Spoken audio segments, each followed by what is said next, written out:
A school district in trouble tonight, and now the state is putting extra eyes on it. Buffalo Public Schools and the Board of Education received a very stern warning as the New York State Education Commissioner visited the Queen City earlier today. Good evening. I'm Scott Levin. Mary Alice is off tonight. State Education Commissioner Betty Rosa's stop here in Buffalo comes in the wake of the sexual harassment allegations against the former superintendent and current board member Mookie Hawkins, as well as a resignation of BPS board member Cindy McKecken, who cited a culture of punishment on her way out. The commissioner says this district is her responsibility, and that's why she's taking action. I connected with the superintendent and the school board as well as our legislators. We had conversations. So there was a request by the mayor and our legislators to really step up and please make your way to Buffalo as quickly as possible.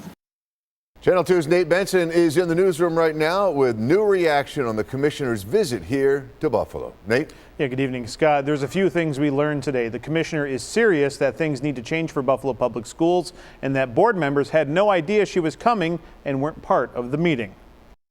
2 weeks after Dr. Pascal Mubenga abruptly resigned, and we now know it's related to sexual harassment allegations made against him, New York State Education Department Commissioner Dr. Betty Rosa visited Buffalo to meet with district leaders.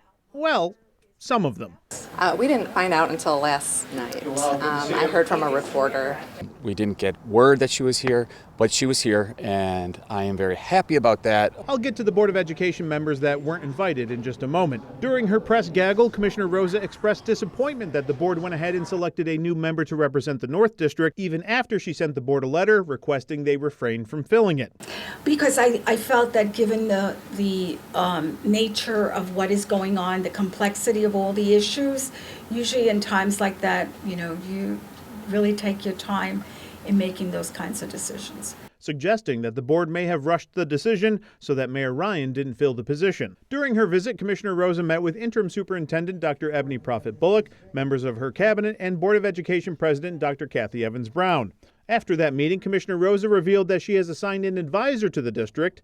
This advisor, whose name wasn't given to the media, will assist the interim superintendent and has no veto authority over the Board of Education. But the advisor will report back to Albany about what is happening in the district. And according to the commissioner, she had a firm message for board president Dr. Evans-Brown. That I am serious, right, about the fact that that things have to change.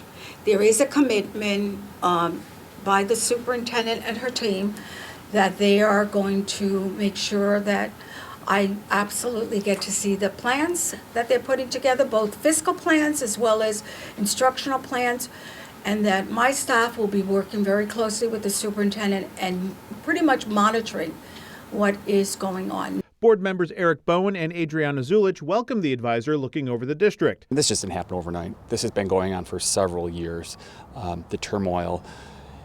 But I think that this is the right first step with her coming in. She's recognizing that we need help as a board and as a district, and I think she's willing to help. I'm glad we've started this process. I welcome her coming. It's great to see other elected officials, our interim superintendent. I think this advisor for the superintendent is a great first step. But also wished that the commissioner would have met with all the board members, not just the president. Is there any disappointment that the commissioner didn't meet with the board members either individually or as a collective group?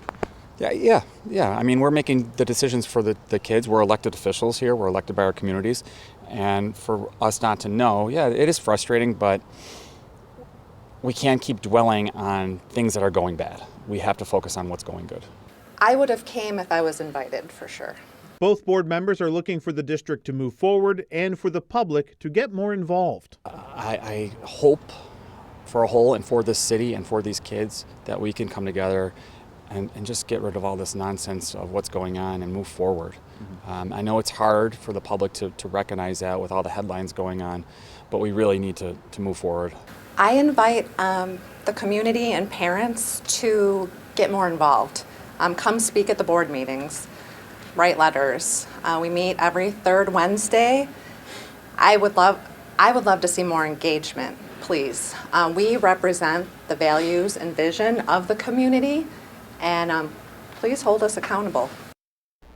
The commissioner reiterated that the advisor does not have any veto power over the district, but if things don't improve, she's not against installing a state monitor that would have that authority.